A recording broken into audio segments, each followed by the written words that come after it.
महाभारत के युद्ध में अर्जुन के रथ पर बैठे श्री हनुमान जी कभी कभी खड़े होकर कौरवों की सेना की तरफ घूर कर देखते तो उस समय कौरवों की सेना तूफान की गति से युद्ध भूमि को छोड़कर वहां से भाग जाती। हनुमान जी की दृष्टि का सामना करने का साहस किसी में नहीं था। उस दिन भी ऐसा ही हुआ जब कर्ण और अर्जुन के बीच युद्ध चल रहा था। कर्ण अर्जुन पर अत्यंत भयंकर बाणों की वर्षा किए जा रहा था। उनके बाणों की वर्षा से श्री कृष्ण जी को बाण लगने लगे। उनके बाणों से श्री कृष्ण जी का कवच कटकर गिर पड़ा और उनके सुकुमार अंग पर बाण लगने लगे।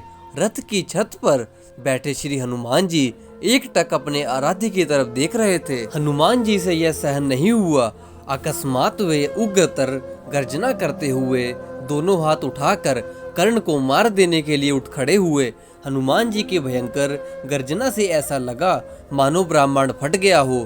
कौरव सेना तो पहले ही भाग चुकी थी, अब पांडव पक्ष की सेना भी उनकी गर्जना से भागना शुरू कर गई। हनुमान जी का क्रोध देखकर कर्ण के हाथों से उसका धनुष छूटकर गिर पड़ा। भगवान श्री कृष्ण जी ने तत्काल उठकर अपना दायां हाथ उठाया और हनुमान जी को स्पर्श करते हुए सावधान किया, रुको, तुम्हारे क्रोध करने का यह समय नहीं है।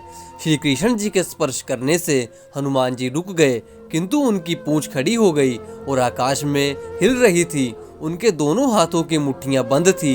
वे दांत कट कट कर रहे थे और आग्नेय नेत्रों से कर्ण को घूर रहे थे। हनुमान जी का क्रोध देखकर कर्ण और उसके सारथी कांपने लगे। हनुमान जी का क्रोध शांत ना हो रहा था। यह देखकर श्री कृष्ण जी ने कड़े स्वर में कहा, हनुमान, मेरी ओर देखो। अगर तुम इस प्रकार कर्ण की ओर कुछ क्षण और देखोगे तो कर्ण तुम्हारी दृष्टि से ही मर जाएगा। यह त्रेता युग नहीं है। तुम्हारे पराक्रम को तो दूर की बात, तुम्हारे तेज को भी कोई सह नहीं सकता। तुमको मैंने इस युद्ध में शांत रहकर बैठने को कहा है। फिर हनुमान जी ने अपने आराध्य देव की ओर देखा और शांत होकर बैठ गए। अगर आप भी हनुमान जी के भक्त हो और ऐसी वीडियो और देखना चाहते हो तो हमारे वीडियो को लाइक जरूर करना। धन्यवाद।